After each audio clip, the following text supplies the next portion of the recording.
که تاسو ته څوک وایي ورونو چې 8000 یا 10000 راکړئ موږ به دله مهنه بدل کو، غلط درو وایي. نن زه تاسو ته په دې ویډیو کې درښیم چې تاسو خاص عاملي منزلي مهنه څنګه بدلولی شئ. اسانه طریقه، تاسو نه کمې مؤسسې تاسو تنزل کوئ مندوب. ګورئ ورونو راځئ زما سره تاسو ته درښیم په دې ځای کې. ما ویډیوګان د اکثره لکانو وکتې او وایي چې د تنزل فیس 1000 ریاله دی، هغه خبر هم د دې نه دي. لږ ځان خبره کوي نو بیا معلومات ورکوئ. خبر ځکه خلک یو په ټینشن یو غلط معلومات نو بیا مسله جوړیږي. راځئ ما سره ویډیو به ټوله ګورئ. که دلته پوره نشي زما د پروفایل زما په یوټیوب چینل باندې ویډیو وګورئ. زما داسې اکثر زما معلوماتي ویډیوګانې ټولې زه په یوټیوب چینل باندې اپلوډ کوم. ګورئ ورونو دلته درته مختصر وایم. که د دې زوړ کفیل مؤسسې نو بیا خو ډېره ښه ده. مهنه به بدل کې، مهنه بدل کې 1000 ریال فیس، تنزل 2000 ریال فیس، 3000 به ټوټل راشي. که د ده مؤسسه نه نو بیا به تاسو څه کوئ چې بلې کمپنۍ ته تاسو تنزل کوئ نو د هغې کې ستاسو له څه پکار دي؟ 3 کارونه به وکئ.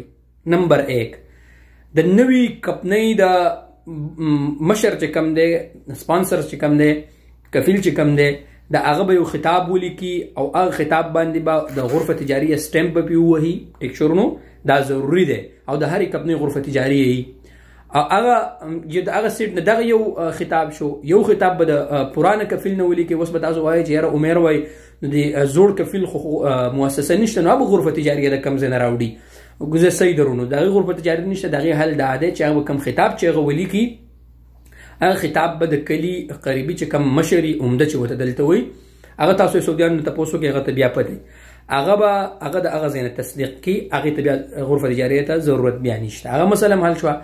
یو بل خطاب به چې کوم ملګری تنزل کوي هغه به یو خطاب ولیکي، په هغې باندې به خپله فنګر به ولګوي، بسمه او ساین به پې وکړي او دا به ووایي چې یاره بس زه تنزل کوم، ما ته څه مسله نشته او مهنه بدلوم، څه پرابلم ماته نشته. ټیک شو ورونو، دا 3 شیزونه به تاسو وکئ.